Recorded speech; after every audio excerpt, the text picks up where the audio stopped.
Hey, Lincoln High School Chamber Choir. I'm Grant Edwards. I'm music director of First Congregational Church on the Park Blocks, and I'm also tonal director of Bond Organ Builders here on Gleason Street, where we build pipe organs like this one, and this one, and even like this one.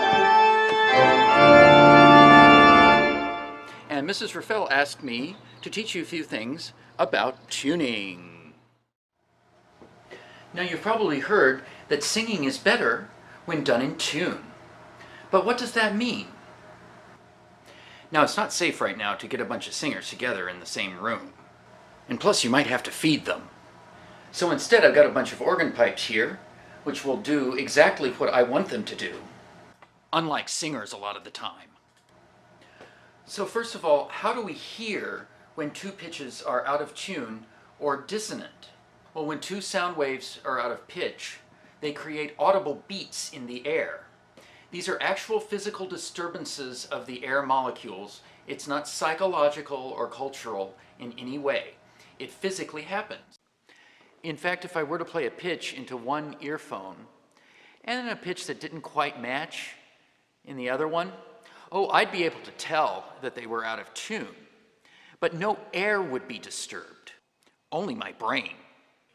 So I would hear no physical beats. If I drew two sound waves on paper that were slightly out of tune, they would look like this. Since sound waves are simply regular oscillations of air density, they're represented by peaks and valleys, like a sine wave. We see here a solid line representing one pitch with its peaks labeled 1, 2, 3, 4, and a second pitch represented by the dotted line, which is slightly flatter, with its valleys marked 1, 2, 3, 4 at the bottom.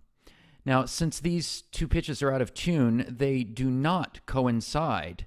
However, once in a while, the peaks do coincide, and this creates an audible thump or beat in the air, represented at letter B in this graph. Now, the more out of sync the two sound waves are, the more frequent the beats. In fact, when two pitches are quite out of tune, the beats are so frequent that they can almost sound like a pitch in themselves. This comes across as a growling or grinding sound in your ear.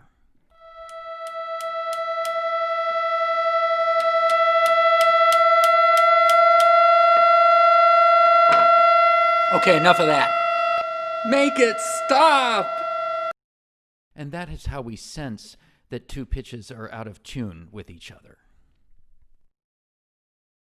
Now let me play you two organ pipes that are slightly out of tune. You hear that wavering? That wavering is actual beats in the air, disturbances of air molecules. Here, I'll make it even worse.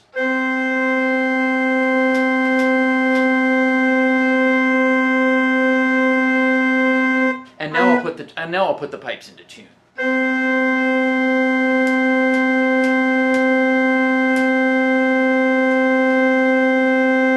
There you go. In tune.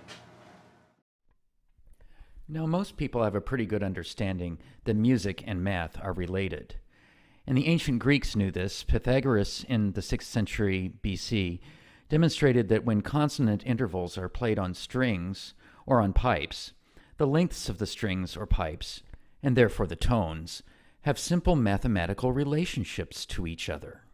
Ptolemy of Alexandria, in the 1st century AD, also showed that tuning was best when the ear and ratio theory agreed. Therefore, remember, consonance is an actual physical property of the world. It is a law of physics, not a matter of opinion, psychology, or culture.